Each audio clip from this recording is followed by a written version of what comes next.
Study IQ IAS, अब तैयारी हुई अफोर्डेबल।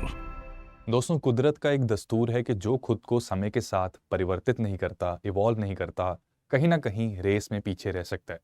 बदलते चरण के साथ वॉरफेयर का भी कुछ ऐसा ही हाल है और वॉरफेयर में अगर हम खुद को एडवांस नहीं बनाएंगे, अपडेट नहीं करेंगे, तो वहां पे भी कहीं ना कहीं टैक्टिकल एडवांटेज का एक लॉस हमें देखने को मिल सकता है।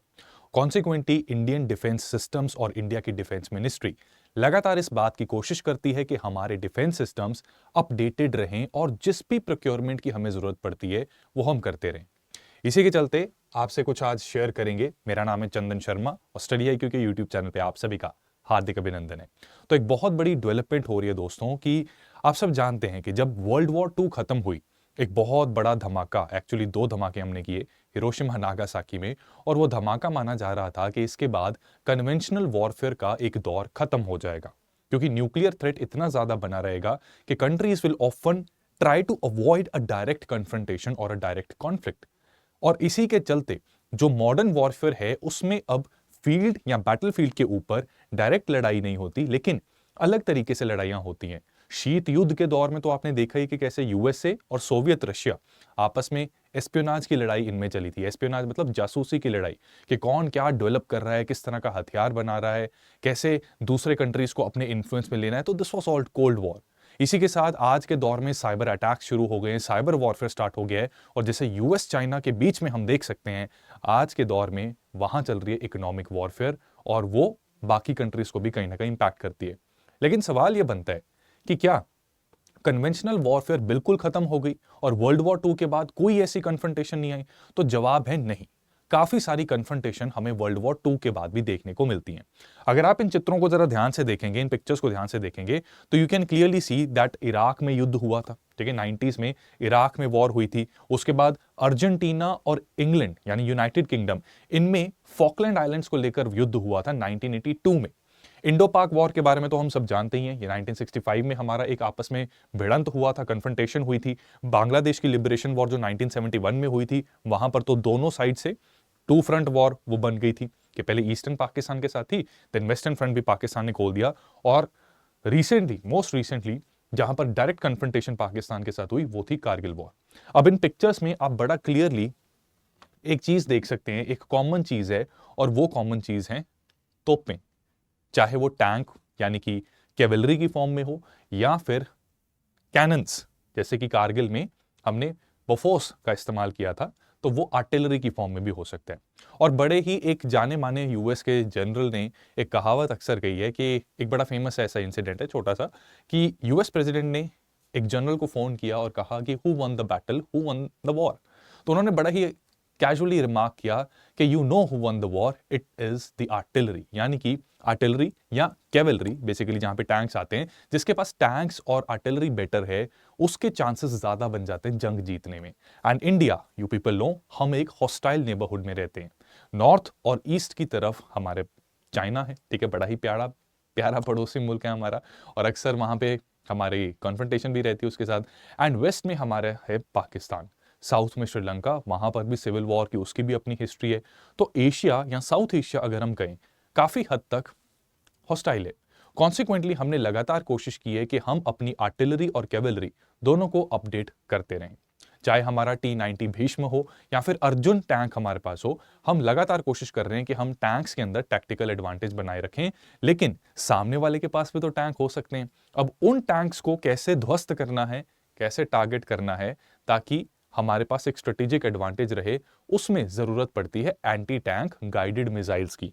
और इसी के चलते हमारी मिनिस्ट्री ऑफ डिफेंस ने रिसेंटली क्रास नाम के एक जॉइंट वेंचर के साथ $2.87 बिलियन की डील साइन की है, जहां पे we will be procuring anti tank guided missiles.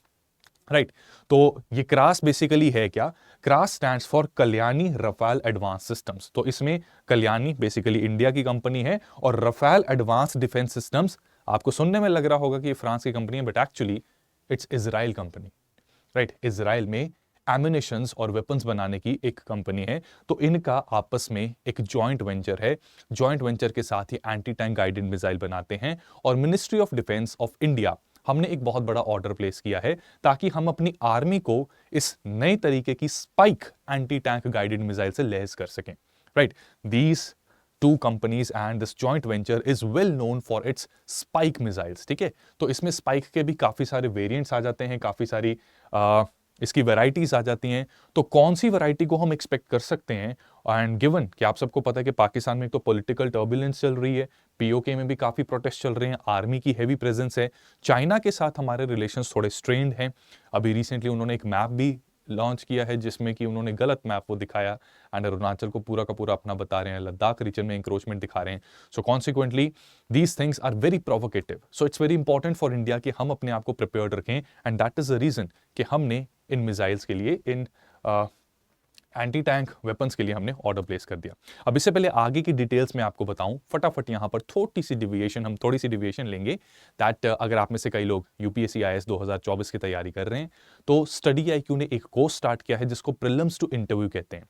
इस कोर्स के अंदर आपको बुक्स का पूरा set, live classes, mentorship, test series, prelims का क्रैश कोर्स, मेंस का क्रैश कोर्स, मेंस की टेस्ट सीरीज, सब कुछ प्रोवाइड किया जाता है। बेसिकली ये एक वन स्टॉप सोल्यूशन है कि एक बार आपने इस कोर्स में एनरोल कर लिया तो उसके बाद आपको सिर्फ पढ़ाई करनी है और इस कोर्स में बताई गई चीजों को फॉलो करना है। अलग अलग चीजों को इधर उधर भागने की कहीं जरूरत नहीं है। तो you can just focus your energy on preparing well for 2024 exam. इस बैच की क्लासेस 11 सितंबर से स्टार्ट हो रही हैं and this is going to be morning 8 AM batch. इसका प्राइस वेबसाइट और ऐप पे जाएंगे तो वहां पे 45,000 का ये कोर्स आपको मिल सकता है, but by using the code CS Live इससे आपको हाईएस्ट डिस्काउंट मिल जाएगा एंड इन जस्ट ₹30,000 आप इसमें एनरोल कर सकते हैं। इसी के साथ जो लोग 2025 को टारगेट कर रहे हैं, सेम कोर्स उनके लिए भी हमारे पास है। वहां पर भी CS Live कोड का इस्तेमाल करके आपको 36,000 रुपीज में ये कोर्स मिल जाएगा एंड दोनों में फर्क जो है वो बहुत ज्यादा नहीं है।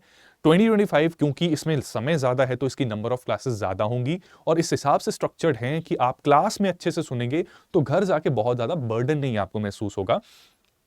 2 स्टेजेस में हमने इसके कोर सब्जेक्ट्स की क्लासेस को डिवाइड कर रखा है 2025 के बैच में, जहां पर बेसिक्स एंड एडवांस्ड इस तरह से तैयारी होगी।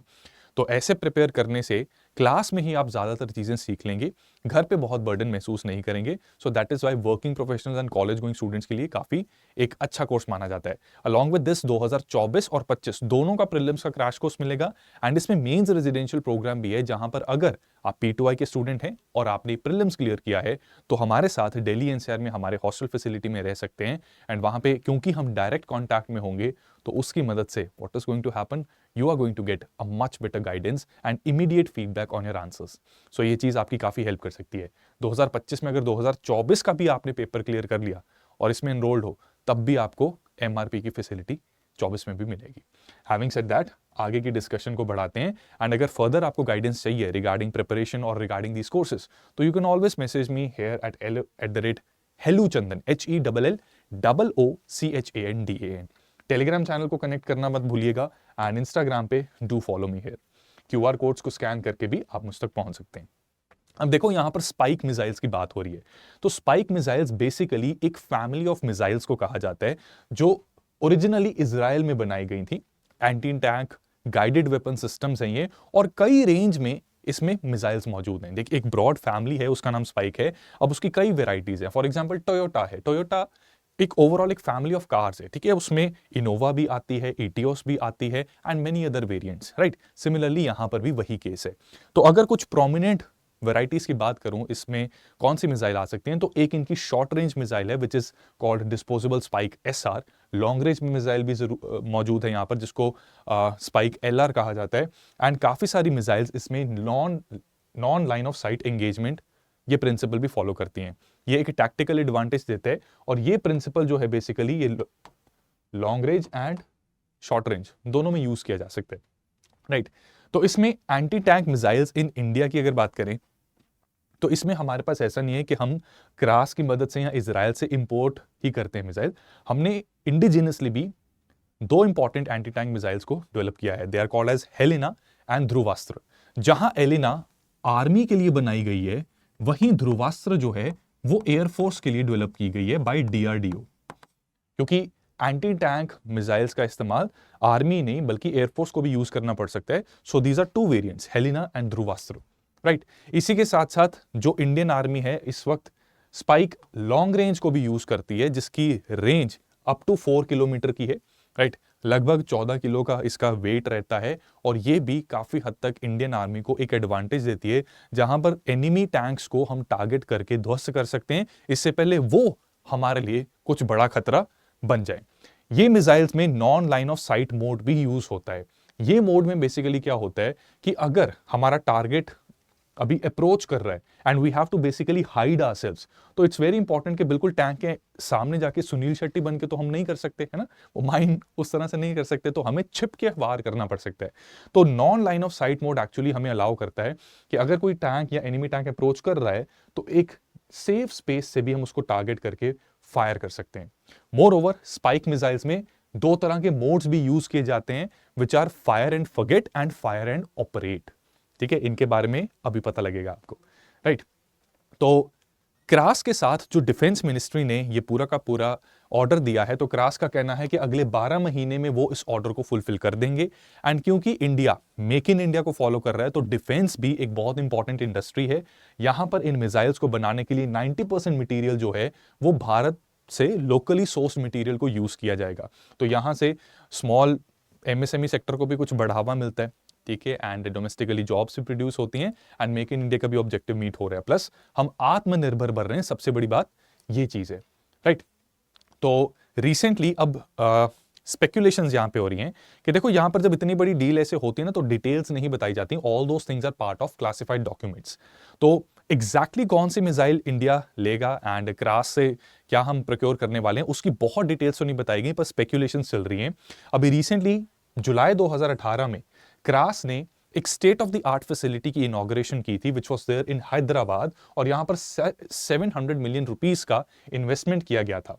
और इस पर्टिकुलर फैसिलिटी में spike SR anti tank guided missile यानी कि एटीजीएम, इसकी मैन्युफैक्चरिंग हो रही है। तो अंदाजा ये लगाया जा रहा है कि 12 महीने के अंदर अंदर ये ऑर्डर मिल जाएगा, तो ये इस फैसिलिटी में spike short range anti tank guided missile basically ये इसकी प्रोक्योरमेंट और इसकी सप्लाई डिफेंस मिनिस्ट्री को और आर्मी को की जाने वाली है, ठीक है। तो इसमें जैसा कि मैंने बताया कि क्या क्या चीजें इसमें हैं जो टैक्टिकल एडवांटेज देती हैं, ठीक है। तो एक इसमें जो इक्विपमेंट्स मौजूद हैं, जिस तरह का इसका पैनल है, तो it allows the person holding this anti tank weapon system कि वो क्लियरली अपने टारगेट को देख सकते हैं, ठीक है। इसमें इलेक्ट्रो ऑप्टिकल सीकर यूज होता है, ठीक है। तो अनलाइक रडार सिस्टम में क्या है कि क्लियर एक पिक्चर नहीं पता लगती, लेकिन यहां पे आप अपने टारगेट को क्लियरली देख सकते हैं। इसमें और कई तरह के इंफ्रारेड इंस्ट्रूमेंट्स भी यूज होते हैं, जिसका अल्टीमेट ऑब्जेक्टिव यही है कि क्लियरली आप अपने टारगेट को देख सकें, निशाना लगाएं और एम करके फायर करें। इसी के साथ साथ इसमें टैक्टिकल एडवांटेज, जैसा कि मैंने बताया, फायर एंड फॉरगेट होता है और एक फायर एंड ऑपरेट होता है। फायर एंड फॉरगेट में क्या है कि आपने अपने टारगेट को मार्क कर दिया और उसके बाद जब आपने मिसाइल लॉन्च की, तो वो मिसाइल अगर वो टारगेट मूव भी करता है तो वो उसका पीछा करने की कोशिश करेगी। एंड ऐसे केस में जनरली जो ऑब्जेक्ट है, ठीक है, जिसको पता है उसके ऊपर मिसाइल आ रही है, वो क्या करता है, इवेसिव मैन्यूवरिंग करता है। तो उसमें आपने देखा होगा मूवीज में भी कि बेसिकली चाफ रिलीज करता है, ठीक है। कुछ फायर जैसे छोटे छोटे कैनन्स जो होते हैं, छोटे छोटे पटाखे जैसी चीजें, कि इंफ्रारेड रेडिएशंस या इंफ्रारेड हीट सीकिंग अगर मिसाइल उसके पीछे है, तो हीट रिलीज करके वो थोड़ा डिविएट करने की कोशिश करेगा, ठीक है। You must have seen this in movies as well. Fire and operate में क्या होता है कि जिस इंसान ने मिसाइल चलाई, जब मिसाइल हवा में है, अपने टारगेट की तरफ जा रही है, तो during the flight it can be used और it can be manoeuvre to attack a different part of the tank. Also अगर टारगेट ही आपने चेंज करना है कि पता लगा कि नहीं वो टैंक ज्यादा इंपॉर्टेंट नहीं है, दूसरा टैंक इंपॉर्टेंट है, तो उसको भी यहां पे टारगेट किया जा सकता है, ठीक है। अलग अलग तरह के वॉरहेड्स यूज किए जा सकते हैं, और ये ना केवल मतलब कई तरह के इसके वेरिएंट्स हैं, ना केवल हाथ में पकड़ के जो हमारी इन्फेंट्री है वो यूज कर सकती है, बल्कि इनको एयर डिफेंस सिस्टम्स का भी एक एसेंशियल पार्ट बनाया जा सकता है। And overall as we can see, इसकी काफी बड़ी एडवांटेज इंडिया को मिलेगी। इंडियन आर्मी काफी प्रिपेयर्ड होगी, अर्बन वॉरफेयर में भी, अर्बन कॉम्बैट में भी यूज हो सकता है। Although we very sincerely pray कि इसकी जरूरत कभी ना पड़े, कभी भी ऐसा ना हो कि दुश्मन अर्बन एरियाज में आके अटैक करना स्टार्ट कर दिया। इंडिया तो देखो ऐसे करता नहीं है, but yes at certain point of time Indian peace keeping forces हो सकता है उनको इस्तेमाल कभी करना पड़े, चाहे वो मिडल ईस्ट हो या फिर कोई और जगह हो जहां पर जो वॉरफेयर है उसने अर्बन कॉम्बैट का फॉर्म ले लिया है। तो this is a big step and आत्मनिर्भर होने में इंडिया की डिफेंस मिनिस्ट्री एक सही डायरेक्शन पे जा रही है। एंड मोर ओवर जो हमारा $5 ट्रिलियन का एक टारगेट है कि बहुत बड़ी इकोनॉमी हम बनना चाहते हैं, उसमें देखो defence industry can play a very important role. So all these things that are happening, they are not only contributing for just the security of India, but also for the growth, that is economic growth and prosperity of India. Having said that, उम्मीद करता हूं कि ये information जो आपके साथ share की है आपको अच्छी लगी है। एंड यूपीएससी एस्पिरेंट्स के लिए एक एमसीक्यू जाने से पहले इस क्वेश्चन का आप आंसर बताएंगे। इसकी डिस्कशन के दौरान हम इसको बता चुके हैं आंसर को, तो कमेंट सेक्शन में जरूर बताइएगा कि क्या आंसर होगा। The question is saying that you have to identify the correct statements in context of missile defence systems that are used in India. Statement 1 कह रही है कि हेलिना जो है ये indigenously developed anti tank missile है which is meant for use by army. ठीक है, तो इसमें कुछ कीवर्ड्स का हमेशा ध्यान रखिएगा। ये हम हमारे P2I बैच में भी लगातार बताते हैं, जहां पे weekly test is a very crucial feature. Weekly test में जब उसकी डिस्कशन भी होती है तो वहां पर basically you get to know कि किस तरह के ट्रैप्स में फंस जाते हो आप। जब एमसीक्यू आता है तो कई बार जरूरी नहीं कि वो एमसीक्यू की 100% इंफॉर्मेशन आपको पता होनी चाहिए, तभी आप उस क्वेश्चन को सॉल्व कर पाएंगे। अगर लिमिटेड इंफॉर्मेशन भी है, कीवर्ड्स को अच्छे से देखेंगे, even then you can reach the correct answer with confidence. तो यहां पर इंडिजिनियसली क्या है, हेलिना इंडिजिनियस है, बिल्कुल है। एंटी टैंक मिसाइल है, बिल्कुल है। और क्या ये आर्मी के पर्पस के लिए है, ये आप बताएंगे कि आर्मी यूज कर रही है या air force, right. Similarly second statement है कि ध्रुवास्त्र ये बेसिकली जॉइंट मिलिट्री एक्सरसाइज है बिटवीन इंडिया एंड इजराइल, ऐसा पूछा जा रहा है। तो इसकी सही स्टेटमेंट जो है वो आइडेंटिफाई करके कमेंट्स में आंसर जरूर बताइएगा। बहुत जल्द आपसे अगले मुद्दे के साथ मिलेंगे। Till then keep practising, keep revising. भगवान आपको भरपूर कामयाबी दे। And those who are wishing to and willing to enrol in study IQ courses and get study IQ books, CS live code का यूज करना ना भूलें। Thank you so much friends, see you soon. Study IQ IAS, अब तैयारी हुई affordable.